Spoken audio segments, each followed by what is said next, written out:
समाज के ज़रूरतमंद बच्चे वहाँ पर रहकर पढ़ करके समाज का नाम रोशन करें, वो आईएएस में जाएं, मेडिकल में जाएं, इंजीनियरिंग में जाएं, वो और कॉम्पिटिटिव एग्जाम्स पास करें, जज बने। तो हमारा ये सोचना है और इस पावन कार्य को अमली जामा पहनाने के लिए हम दिन रात प्रयत्नशील हैं। पूरे देश के कोने कोने में हम लोग जा रहे हैं, मीटिंग कर रहे हैं। अभी ग्वालियर में हम लोग गए थे, ग्वालियर में हमारी एक मीटिंग हुई। तो जहाँ जहाँ भी लोगों की तरफ से ये चीज़ें आ रही हैं तो हम लोग लोगों के बीच में जा रहे हैं। अभी देहरादून में हम लोग उत्तराखंड में अभी मीटिंग करके आए। तो दिन रात हमारा प्रयास चल रहा है और देश के लोगों का जो सहयोग मिल रहा है, भाई बहन जो हमारे सहयोग कर रहे हैं, मैं उनका साधुवाद करता हूँ। उनके बच्चों के लिए हम हॉस्टल, बच्चों के लिए सिविल सर्विस का सेंटर, मेडिकल का सेंटर, इंजीनियरिंग का सेंटर, जिससे वो पढ़ करके वहाँ पर कोचिंग लें, पढ़ें बच्चे रह करके। देश दुनिया की तमाम छोटी बड़ी खबरों के अलावा हमारी कोशिश रहती है कि हम देश के उन लोगों से आपको रूबरू करवाएं जो लोग इस देश के समाज के लिए काम कर रहे हैं। वो काम जो इस देश के मिनिस्टर नहीं कर सकते, इस देश के नेता नहीं कर सकते, वो काम जो इस देश के सामाजिक कार्यकर्ता करते हैं। ऐसे ही एक शख्सियत हमारे साथ हैं केपी चौधरी जी, जो देश के उस वर्ग के लिए, क्योंकि कोई भी देश तरक्की तब करता है जब उस देश का पूरा समाज तरक्की करता है। लेकिन दुर्भाग्य से हमारे देश की सामाजिक संरचना कुछ ऐसी है कि हमारे देश के समाज के बहुत सारे लोगों को अवसर नहीं मिल पाता, उन्हें मौका नहीं मिल पाता, उन्हें संसाधन नहीं मिल पाता आगे बढ़ने का। उन सारे लोगों के लिए काम करना और ऐसे लोगों को अवसर और संसाधन मुहैया कराना, बाबा साहब के नाम पर एक ट्रस्ट बनाकर उन तमाम दबे कुचले और पिछड़े वर्ग के लोगों, खासकर एससी और एसटी वर्ग के लोगों के लिए काम करना बहुत बड़ी बात है, क्योंकि इससे ही समाज तरक्की करेगा और समाज तरक्की करेगा तभी देश तरक्की करेगा। ऐसी ही एक शख्सियत हमारे साथ हैं जो बहुत बड़े प्रोजेक्ट पे काम कर रहे हैं, मिशनरी तरीके से काम कर रहे हैं। हम उनसे जानेंगे कि ये पूरा प्रोजेक्ट क्या है, ये मिशन क्या है, इसके पीछे की प्रेरणा क्या है, कैसे कैसे प्रयासों से हो रहे हैं। क्योंकि देखिए, पे बैक टू सोसाइटी की भावना और ये चीज़ हमें बहुत पहले से पढ़ाई जाती है, लेकिन असल जीवन में इस चीज़ को अमल ला पाने में बहुत कम लोग कामयाब होते हैं, क्योंकि बहुत सारे लोग अपनी निजी परेशानियों की वजह से समाज के लिए वो काम नहीं कर पाते जो उन्हें करना चाहिए। लेकिन केपी चौधरी एक ऐसी शख्सियत है जो तमाम परेशानियों को झेलते हुए, जीवन में तमाम उतार चढ़ाव को झेलते हुए भी समाज के लिए लगातार डेडिकेशन से काम कर रहे हैं। पहले हम इनसे जानते हैं कि ये पूरा मिशन क्या है। सर देखिए, मिशन तो जैसा कि हम लोग अक्सर बात करते हैं और मिशन तो बाबा साहब का है। हम लोग तो बाबा साहब मिशन के एक छोटे सिपाही हैं, क्योंकि बाबा साहब ने जो काम किया और जो बाबा साहब समाज को देकर गए, मैं समाज के लोगों को ये बताना चाहता हूँ कि अगर बाबा साहब हमारे लिए जो उन्होंने किया, अगर वो ना होते, जैसा पाकिस्तान में हमने देखा कि जो हमारे समाज के भाई, एससी एसटी समाज के भाई उस समय बंटवारे के समय पाकिस्तान में रह गए या बांग्लादेश में चले गए, वो लोग आज भी बहुत मतलब ऐसा जीवन व्यतीत कर रहे हैं कि उसको देख करके दुख होता है। लेकिन हमारे कम से कम 40 लाख परिवार ऐसे रहे जिनको सरकार की नौकरी में आने का मौका मिला। आईएएस बने, कलेक्टर बने, आपके एसपी बने, इंजीनियर बने, डॉक्टर बने, क्लर्क बने, चपरासी बने, चौकीदार बने। तो ये वो सब लोग हैं जिनको सरकार की नौकरी में आकर के सरकार में उनकी भागीदारी हुई, वो गरीबी की रेखा से ऊपर आने में वो कामयाब हुए और आज वो पक्के घरों में रहते हैं, स्कूटर पे, कार में चलते हैं, जहाज में वो यात्रा करते हैं, उनके शरीर पर अच्छे कपड़े हैं, अच्छे उनके पैरों में जूते हैं और उनके चेहरे पर जो चमक है, उस चमक का 100% श्रेय अगर किसी को दिया जाए तो परम पूज्य बाबा साहब डॉक्टर भीमराव अम्बेडकर जी को उसका श्रेय जाता है। इसी में जैसा बाबा साहब अम्बेडकर ने जो हमारे लिए किया, वो चाहते तो लंदन में सेट हो सकते थे, वो चाहते तो अमेरिका में भी सेट हो सकते थे, वहाँ पे भी वो उनको ऑफ़र थी क्योंकि वो इतने क्वालिफाइड थे। लेकिन उन्होंने सारी पढ़ाई करने के बाद में इंडिया आए, भारत का संविधान बनाया, भारत के गरीब तबके के लिए विशेष रूप से काम किया। मैं तो कहूँगा भारत के एक एक नागरिक के लिए उन्होंने काम किया, लेकिन विशेष रूप से उन्होंने गरीब तबके को उठाने का जो काम किया, जिसकी वजह से ये जो भी खुशहाली आज हम पूरे देश में एससी एसटी समाज में देख रहे हैं, जिससे समाज का एक तबका गरीबी की रेखा से ऊपर आने में कामयाब हुआ है, ये वो तबका है जिसके ऊपर बाबा साहब का बहुत बड़ा कर्जा है। और इनकी जिम्मेदारी, यानी हम सबकी जिम्मेदारी बनती है कि उस कर्जे को हम लोग उतारें, कुछ हल्का करें। उतार तो नहीं सकते पर कुछ कम तो कर सकते हैं। उसी कड़ी में हम लोगों ने 1997 में एक महासंघ तैयार किया, परिसंघ तैयार किया। जब सरकार ने आरक्षण विरोधी आदेश, सुप्रीम कोर्ट ने आदेश जारी किए, उसके बाद में डीओपीटी ने आरक्षण को खत्म करने के आदेश दिए। हमने आंदोलन किया, लाखों लोग दिल्ली की सड़कों पर उतरे, सरकार दबाव में आई, 3 दिन तक लोकसभा बंद रहा, सरकार को संविधान में 3 संशोधन करने पड़े, 81, 82, 85, तब जा करके ये हम आरक्षण को बचाने में कामयाब हुए। इस संघर्ष में हमारे देश के लाखों लोग शामिल थे। हम लोग तो उसका रिप्रेजेंटेशन कर रहे थे, हम लोग जेल भी गए, सस्पेंड भी हुए, हम लोगों पे मुकदमे भी लगे, बड़ा लंबा संघर्ष रहा। लेकिन ओवरऑल हमने बाबा साहब अम्बेडकर से प्रेरणा लेकर के अपनी जिम्मेदारी का निर्वहन करने का हर संभव प्रयास किया। हमने तालकटोरा स्टेडियम के अंदर, हमने रामलीला मैदान के अंदर, हमने जंतर मंतर पर एक के बाद एक के जो भी कार्यक्रम हुए, आंदोलन हुए, जो भी हमने प्रोग्राम्स किए, उनसे समाज के हकों को हमने बचाने की हर संभव कोशिश की और उसमें बाबा साहब अम्बेडकर के आशीर्वाद से सफलतापूर्वक हम लोग उसमें कामयाब भी हुए।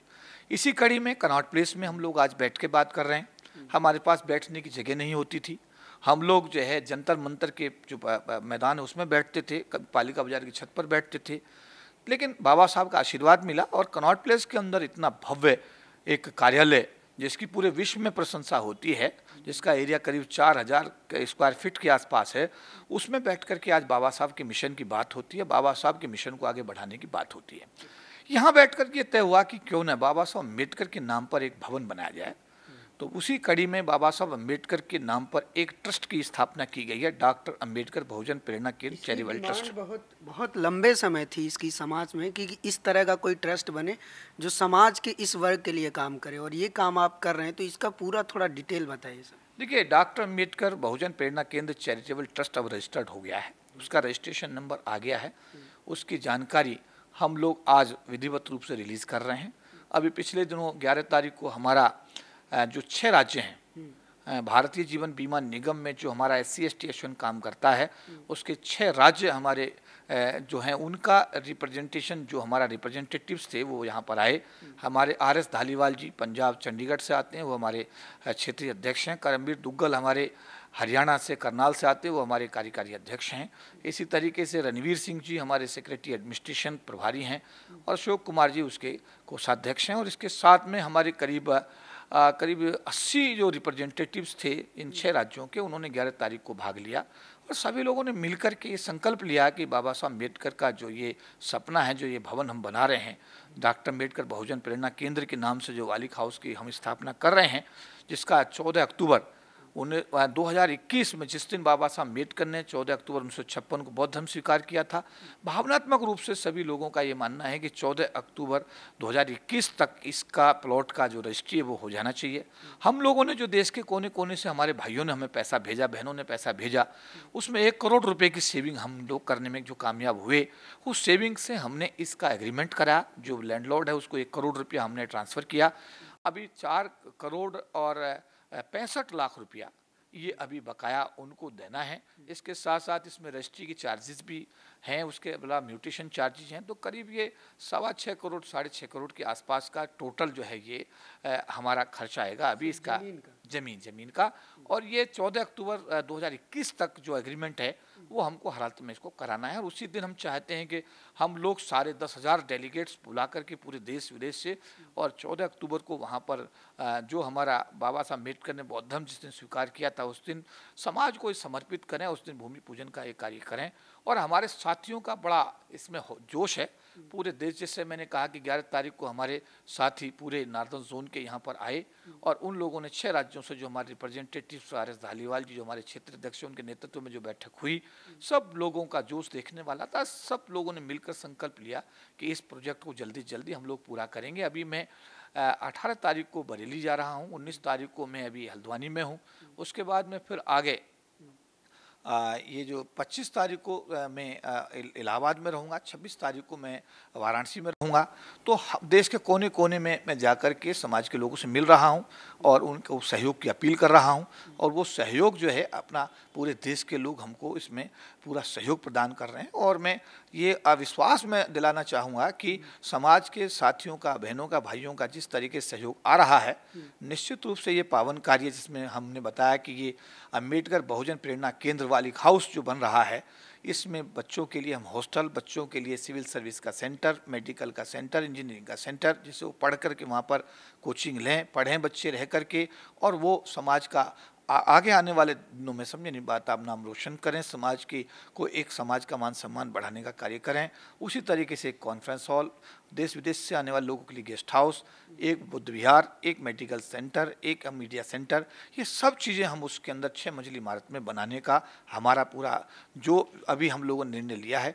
इसको हम चाहते हैं कि 14 अक्टूबर 2021 तक इसका रजिस्ट्री हालत में हो जाए और 14 अप्रैल 2022 में हमारी कोशिश होगी। हालांकि समय इंजीनियर्स के हिसाब से थोड़ा समय कम बताया जा रहा है क्योंकि बिल्डिंग खड़ा होने में थोड़ा समय लगेगा, लेकिन हमारी चाहत है कि हम 14 अप्रैल 2022 को अपने समाज को इसे समर्पित कर दें। कुल कितना, जैसे कि सर आप जैसी शख्सियत जो समाज के लिए अपना पूरा जीवन ही बिता दिया है, उसमें लगा दिया है, तो ये जाहिर सी बात है लोग इस बात से प्रेरित होकर आपको समर्थन दे रहे हैं, सहयोग दे रहे हैं,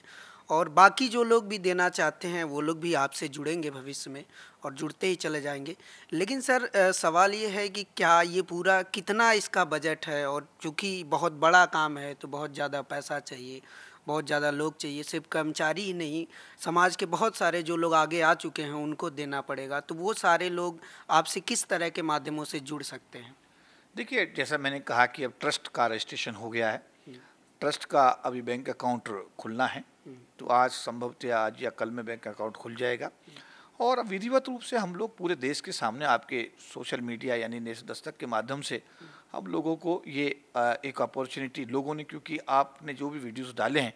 उन पर लोगों ने अपने जो कमेंट्स किए हैं मैंने पढ़े हैं, उसमें हज़ारों की संख्या में कमेंट्स लोग कर रहे हैं कि मैं भी 1 लाख रुपया देना चाहता हूँ, मैं 10,000 रुपया देना चाहता हूँ, मैं 5,000 देना चाहता हूँ, आप हमें बताइए, बैंक अकाउंट भेजिए। तो आप ही के जो आपका नेशनल दस्तक जो आपका ये टीवी चैनल है, इस पर बहुत लोगों ने ये अपनी भावना जाहिर की हैं, लेकिन क्योंकि अभी रजिस्ट्रेशन की प्रक्रिया अभी पूरी हुई है, हमने परसों ही यानी कि फ्राइडे को रजिस्ट्रेशन हुआ है और रजिस्ट्रेशन का डॉक्यूमेंट जो है आज आ गया है, तो इसमें अब अगली प्रक्रिया इसका जो बैंक अकाउंट खुलना है, इसके साथ साथ जो है इसमें इसका पैन कार्ड आना है, तो ये प्रक्रिया को इस वीक में हम पूरा कर लेंगे, और वीक में पूरा करके नहीं कि समाज के लोगों को हम लोग जो है रिक्वेस्ट करेंगे कि जो भी इसमें दान देना चाहते हैं वो अपना दान दें, क्योंकि समाज का सहयोग से ही ये इतना बड़ा कार्यक्रम जो, क्योंकि ये कोई ऐसा है कि छोटी बात नहीं है, एक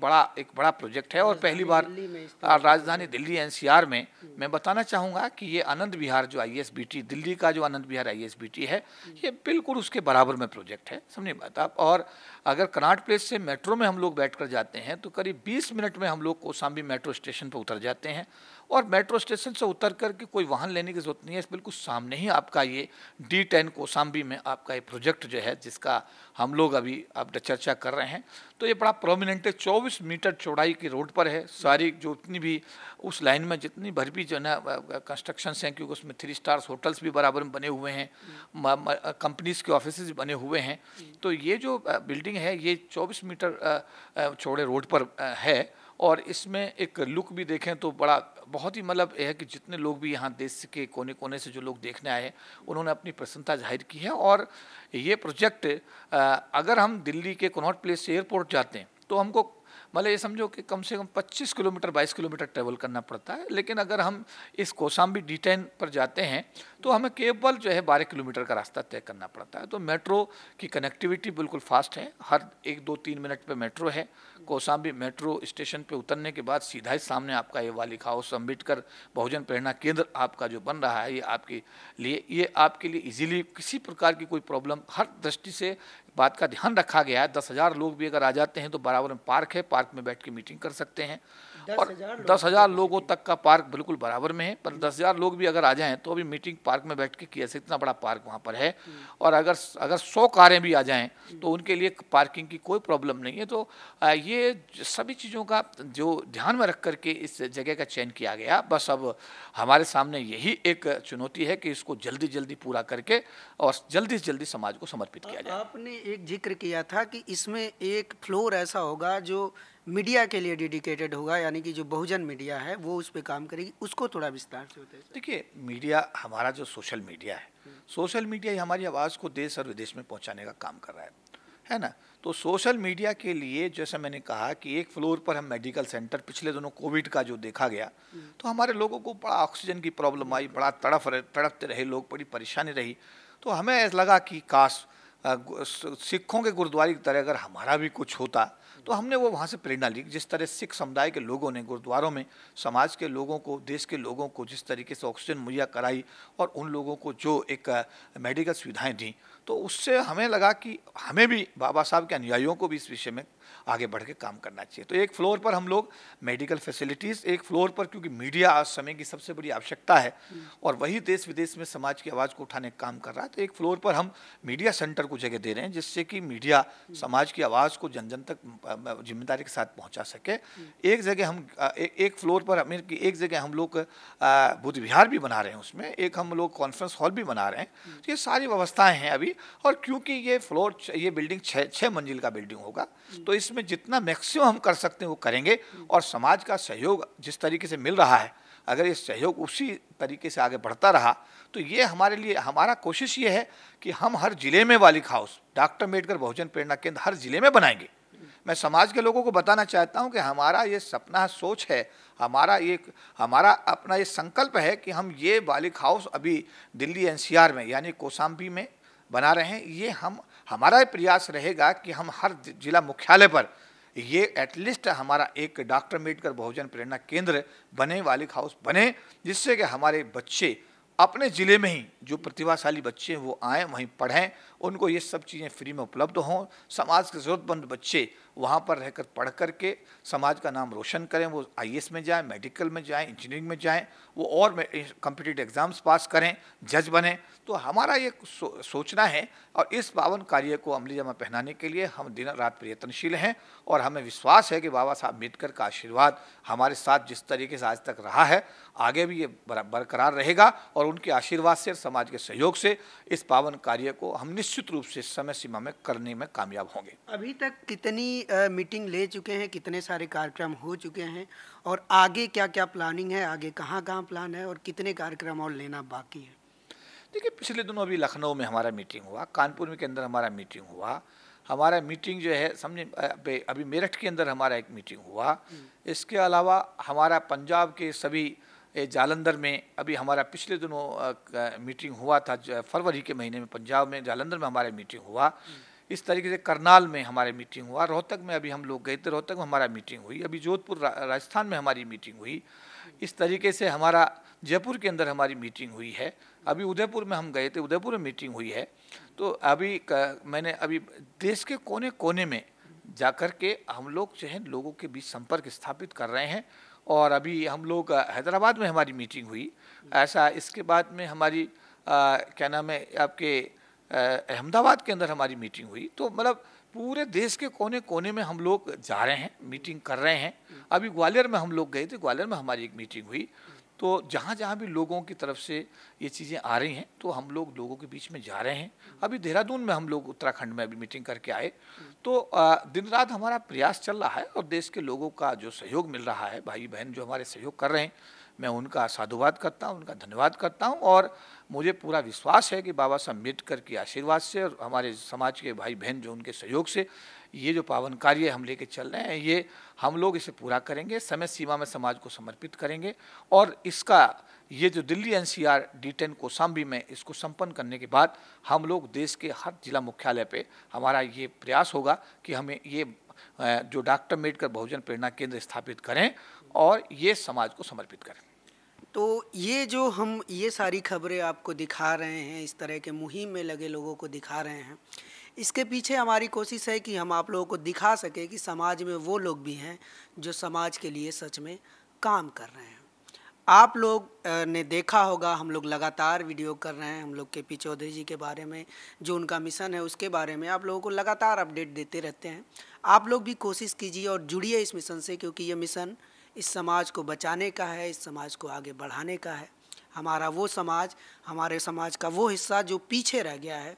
उसको आगे ले आने का मिशन है। क्योंकि जब तक समाज का हिस्से का एक एक व्यक्ति तरक्की नहीं कर लेता, एक एक व्यक्ति इस देश के विकास में भागीदार नहीं बन पाता, तब तक समाज विकसित नहीं कहलाएगा, तब तक देश विकसित नहीं कहलाएगा। इसलिए ऐसे लोगों को प्रोत्साहित कीजिए, इन्हें लगातार समर्थन दीजिए। देखते रहिए नेशनल दस्तक। कैमरामैन आशीष के साथ मैं अनमोल प्रीतम, Connaught place, Delhi. National Dastak की आपसे गुजारिश है कि अगर इसको बचाना चाहते हैं तो नेशनल दस्तक को सब्सक्राइब करने के लिए रेड कलर के सब्सक्राइब बटन को दबाएं,